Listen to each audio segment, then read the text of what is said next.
नमस्कार। राय साहब की राय कार्यक्रम में एक बार फिर से आप सभी का स्वागत है। दोस्तों, आज हम बात करेंगे मल्टी बैगर शेयर ढूंढने का तरीका। ये बहुत आसान है। इसके अंदर आपको कुछ भी माथा पच्ची करने की ज़रूरत नहीं है। ये इतना सरल तरीका है कि अगर निवेशक खाली इस छोटे तरीके पे ध्यान दे दें तो वो मल्टी बैगर शेयर प्राप्त कर सकते हैं और अपने पोर्टफोलियो की रंगत को सुधार सकते हैं। अब है क्या? वास्तव में जितने भी बड़े बड़े निवेशक, सफल निवेशक आज तक हुए हैं, उन सभी का मानना ये है कि मल्टी बैगर शेयर नाम की कोई चीज़ जो है आपको बाजार में नहीं मिलती है। मल्टी बैगर शेयर अगर आप अच्छे शेयर लेंगे, मजबूत फंडामेंटल्स वाले लेंगे, जिन कंपनियों की बाजार संभावनाएं बहुत अच्छी हैं, जिनके पास ऐसे प्रोडक्ट्स हैं जिनकी लंबी मांग बनी रहने की संभावना है, जिनका मैनेजमेंट कुशल है, जिनका एक्सपेंशन, मॉडर्नाइजेशन, नए प्रोडक्ट्स की लॉन्चिंग हमेशा होती रहती है, वहाँ पे मल्टी बैगर शेयर बनने की संभावनाएं बढ़ जाती हैं। बस खाली नज़र इस बात पे रखनी है कि आखिर ऐसे शेयर कौन से हैं। थोड़ा इसके लिए समय तो देना पड़ेगा, ये खाली देखने के लिए कि आखिरकार ये कौन से शेयर हैं जो मल्टी बैगर रिटर्न दे सकते हैं। हाँ, दूसरी एक और चीज़ है, इसके साथ पेशेंस बहुत ज़्यादा ज़रूरी है, क्योंकि मल्टी बैगर शेयर्स को प्राप्त करने के लिए, यानी मल्टी बैगर रिटर्न्स को प्राप्त करने के लिए ये ज़रूरी है कि शेयरों को कुछ समय दिया जाए। जब तक आप कुछ समय नहीं देंगे तब तक वो धीरे धीरे धीरे धीरे धीरे मल्टी बैगर रिटर्न्स आपको नहीं देंगे। इसलिए आप अगर अच्छे शेयरों को अपने पोर्टफोलियो में शामिल कर लेते हैं, उसके साथ उनको अच्छा खासा समय देते हैं ग्रो करने के लिए, मल्टीप्लाई करने के लिए, तो आपको स्वयं मल्टी बैगर शेयर जो है वही शेयर मल्टी बैगर शेयर में कन्वर्ट हो जाते हैं। लेकिन आपने अगर सब्र खोया तो आपके हाथ से वो मल्टी बैगर रिटर्न्स निकल सकते हैं। अब मैं आपको कुछ उदाहरण देता हूं। मैं जिन कंपनियों के नाम लूंगा वो ना तो कोई इन्वेस्टमेंट एडवाइस है, न किसी प्रकार का कोई रिकमेंडेशन है। जो भी आपको फैसला लेना है आप अपने होमवर्क और रिसर्च वर्क के आधार पे या अपने इन्वेस्टमेंट एडवाइजर की सलाह पे लें।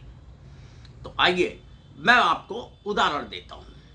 अब 1990 के दशक में एमआरएफ का भाव जो है वो 20 रुपए से नीचे था 1990 की शुरुआत में, या मान लीजिए आप उसको 80 की शुरुआत मान लीजिए, लेकिन आप 80-90 के आसपास जो है वो इन शेयरों के भाव लगभग, इस शेयर के एमआरएफ का भाव जो है वो 20 रुपए से कम का था।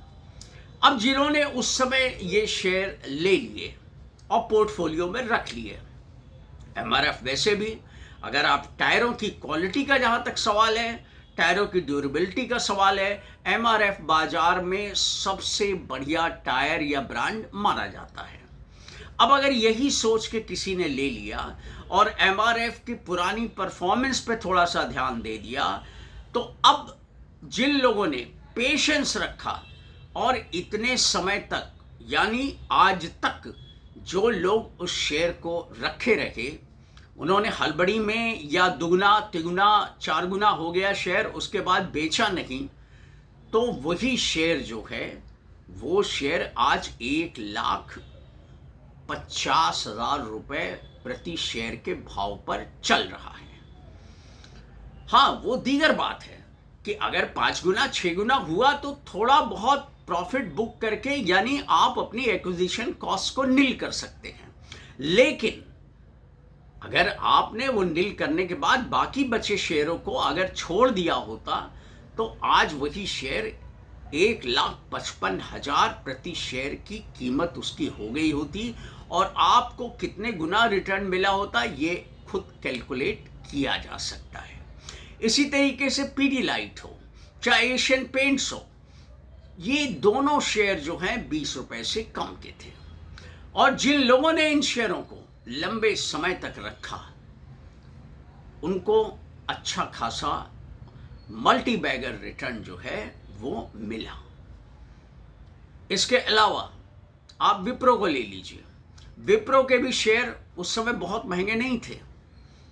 उसके बाद मान लीजिए 1980 में ही जिसने वो शेयर लिए या 1990 में लिए और 10,000 रुपये खाली उसने खर्चा किए तो वो आज का रिटर्न अगर आप जोड़िए बोनस स्प्लिट और ये सब जोड़ जाड़ करके और डिविडेंड जो वो देता है, काफ़ी उदार है डिविडेंड देने में विप्रो, तो आज आप सोचिए कि कितने गुना मल्टी बैगर रिटर्न उस निवेशक को प्राप्त हुआ।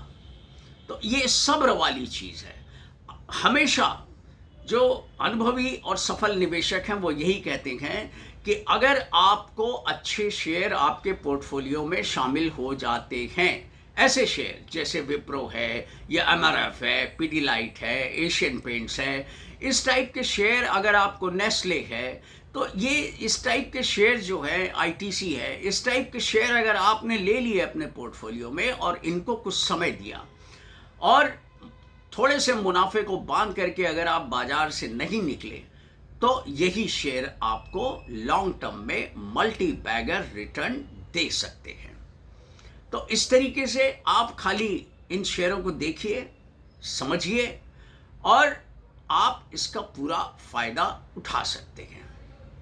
लेकिन हाँ, ये ज़रूर ये चौकन्ना रहने की बात है कि कंपनियों का हमेशा आप देखिए कि मैनेजमेंट का रुख क्या है, उनके फ्यूचर प्लान्स क्या हैं, उनकी कॉन कॉल्स में क्या कहा जा रहा है, पिछली कॉन कॉल्स में क्या कहा गया, उस हिसाब से कंपनी ने जो कहा था वो प्रोग्रेस हुई कि नहीं हुई।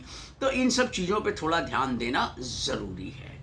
या कोई मैटेरियलिस्टिक ऐसी कोई न्यूज़ है जहाँ की कंपनी की संभावनाएं बहुत ज़्यादा लॉन्ग टर्म प्रभावित हो सकती हैं, वहाँ थोड़ा सतर्क रुख अपनाने की ज़रूरत है। बाकी आप छोड़ दीजिए, भूल जाइए कि ऐसे शेयर हमारे पोर्टफोलियो में हैं भी, या फिर मैं जितने भी अब तक अनुभव है, ये शेयर वही मल्टी बैगर बन पाए और इतना रिटर्न दे पाए जहाँ निवेशकों ने पेशेंस दिखाया और जहाँ लंबे समय तक इंतज़ार किया, या फिर जो उनको इनहेरिटेंस में मिले या बाय द वे मतलब वो कहीं रख रखा गए थे और उनको लोग अपने दिमाग से भूल गए कि हाँ भाई, ये नहीं जानते थे कि ये शेयर्स कहाँ पड़े हुए हैं। तो दराजों में, तिजोरियों में इस टाइप के शेयर्स जो है वो जब लोगों को मिले तो उसका कारण ये था कि कोई बेचने वाला नहीं था। यानी उनके जो पुरखे थे, यानी उनके जो पूर्वज थे, उनके जो दादा थे या पिताजी थे या जो भी परिवार के सदस्य थे जिनके पास वो शेयर थे, तो वो उन्होंने संभाल के रखे थे। उन लोगों के पास पेशेंस था, वो रातों रात अमीर होना नहीं चाहते थे, उनके अंदर सब्र था, ज़बरदस्त सब्र था, और जिसका नतीजा था कि पुराने निवेशकों ने जितनी वेल्थ कमाई है उतना नए निवेशकों की एक बड़ी जमात जो है वो वेल्थ नहीं बना पाई, क्योंकि उन्होंने बहुत अच्छे अच्छे शेयर लिए और उनको छोड़ दिया। अब मसलन आप एक छोटा उदाहरण एल&टी का ले लीजिए, लार्सन एंड टुब्रो को। बहुत से लोग जो हैं वो शुरू में जो है लार्सन एंड टुब्रो के शेयर्स जो है वो खरीदने के शौकीन थे। अब वो उन्होंने बेचे नहीं एक भी, वो रखे रहे, और आज आप देखिए कि उस एल&टी के शेयरों ने जो है वो कितना गुना मुनाफा कमा कर दिया। यही मल्टी बैगर्स हैं, यही तरीका, यही है मल्टी बैगर रिटर्न्स का। मल्टी बैगर नाम की कोई चीज़ जो है पहले से ठप्पा लगी हुई जो है वो शेयर बाजार में उपलब्ध नहीं है। जैसे तमाम ये लोग बोलते हैं कि ये मल्टी बैगर बनेगा, ये मल्टी बैगर बनेगा, तो ये मल्टी बैगर कोई पहले से ठप्पा लगा हुआ शेयर बाजार में नहीं होता है। किसी शेयर पे ठप्पा नहीं लगा हुआ है कि ये मल्टी बैगर है। मल्टी बैगर के लिए बस मैंने आपको वीडियो के शुरू में जो चीज़ बताई कि आपको ये देखना है कि इस शेयर का 2-4 साल का परफॉर्मेंस कैसा है, इसके प्रोडक्ट्स की कितनी लॉन्ग टर्म डिमांड है, क्या मोट है, इसका फ्री कैश फ्लो आ रहा है कि नहीं आ रहा है, इसकी ईपीएस बढ़ रही है कि नहीं बढ़ रही है। बस आपको इतनी छोटी मोटी चीज़ों का ध्यान देना है।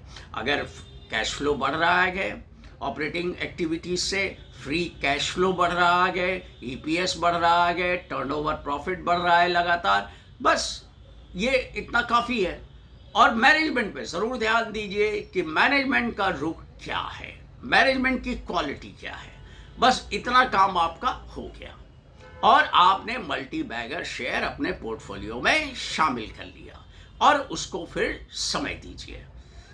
आप खेती भी करते हैं, कोई पेड़ भी लगाते हैं, तो फल पाने के लिए थोड़ा समय का इंतज़ार करना पड़ता है।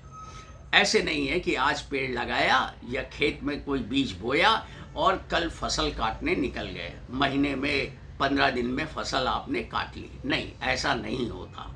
यही नियम जो है वो शेयर बाजार में शेयरों पे लागू होता है। तो आज के वीडियो में इतना ही। वीडियो समाप्त करने के पहले मैं एक बार फिर कहना चाहूँगा कि इनमें से कुछ शेयर्स मेरे पोर्टफोलियो में हैं और ये कोई जिन शेयरों के मैंने अभी नाम लिए, ना तो इन्वेस्टमेंट एडवाइस है, ना कोई रिकमेंडेशन है। आपको जो भी फैसला लेना है, जो भी आपको निवेश संबंधी कदम उठाना है, वो अपने होमवर्क, रिसर्च वर्क और इन्वेस्टमेंट एडवाइज़र की सलाह पर ही उठाएं। तो आज के वीडियो में इतना ही। अगले वीडियो में हम फिर कुछ और नए टॉपिक, इम्पॉर्टेंट टॉपिक पे हम फिर जो है चर्चा करेंगे। तब तक मुझे दीजिए इजाज़त। वीडियो का कंटेंट अगर अच्छा लगा हो तो प्लीज़ मेरे चैनल को सब्सक्राइब कीजिए, मेरी हौसला अफजाई कीजिए, वीडियो को लाइक कीजिए और ज़्यादा से ज़्यादा लोगों तक ये वीडियो शेयर कीजिए। Thank you.